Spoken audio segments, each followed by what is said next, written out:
গতকালকে এক বৃদ্ধ লোক বলেছিল যে মহল্লার ছেলে আব্বাস।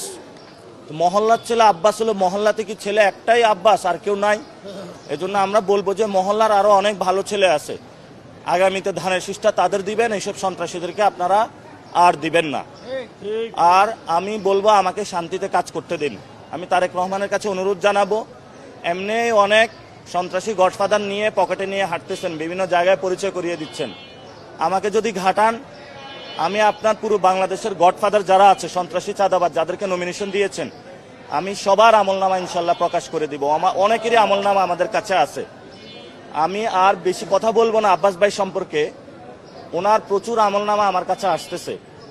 আমি ওনাকে একটা সুযোগ দিয়েছিলাম যে উনি দ্রুত গতিতে সংশোধন হবেন, জনগণের টাকা জনগণের কাছে ফেরত দিবেন এবং তারপরে সংশোধন হয়ে নতুন বাংলাদেশ গঠনে উনি আগ্রহী হবেন। কিন্তু উনি সেই কাজটা করলেন না, উনি পুরাতন বদ অভ্যাসের গোয়ার্তুমি শুরু করলেন। তা আমি ওনাকে আহ্বান করব, সময় এখনো আছে সংশোধন হওয়ার। এই যে বিভিন্ন যে পরিবহন সেক্টরে চাঁদাবাজিগুলো চলতেছে, আমার কাছে অনেকে মেসেজ পাঠিয়েছে, সায়দাবাদ টার্মিনালে কে চাঁদাবাজি করে, চাঁদার ভাগটা কই যায়? মাল্টি লেভেল মার্কেটিং সিস্টেমে হলো তারা চাঁদাবাজি করে, অর্থাৎ ওয়ার্ড কমিটি থেকে একদম আব্বাস থেকে একদম তারেক রহমান পর্যন্ত চাঁদার ভাগ যায়। তা আমরা এই সকল কার্যক্রম বন্ধ করার জন্য অনুরোধ জানাচ্ছি। আমরা তাদের যে সন্ত্রাসী গ্যাংস্টারের যে ইকোনমি, এটা বাংলাদেশে গণ অভ্যুত্থানের পরে আমরা চাই না। আমরা একটি নতুন বাংলাদেশ চাই।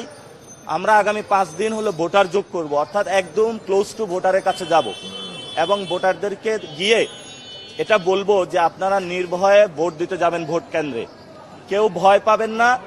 জনগণ যদি একসাথে ভোট দিতে যায়, নতুন বাংলাদেশ ইনশাল্লাহ গঠন হবে, আপনাদের ভয় পাবার কোনো কারণ নাই।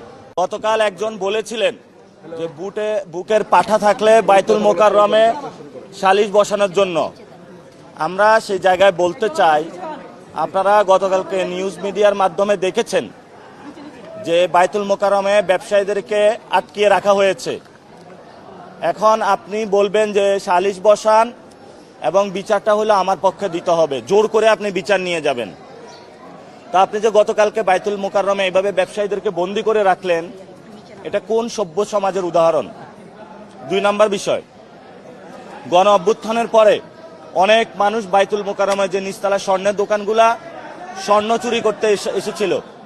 এই স্বর্ণ চুরি যারা করতে এসেছিল তারা কারা, এটা প্রশাসনকে সিসি ক্যামেরা চেক করে আইডেন্টিফাই করার জন্য আমরা আবেদন জানাচ্ছি। আপনারা জানেন বিএনপির যারা নির্যাতিত ছাত্রদল এবং যুবদলের যারা নির্যাতিত নেতাকর্মী, আমরা তাদের প্রতি একটি আহ্বান জানাবো।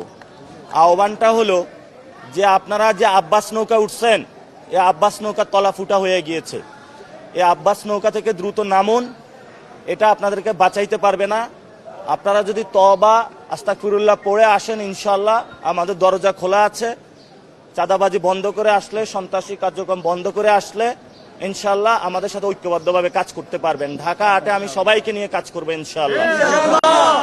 আর হাবিবুল্লাহ বাহারে যারা আমার উপরে আক্রমণ করেছে, ওরা না বুঝে আক্রমণ করেছে, আমি তাদেরকে ক্ষমা করে দিলাম।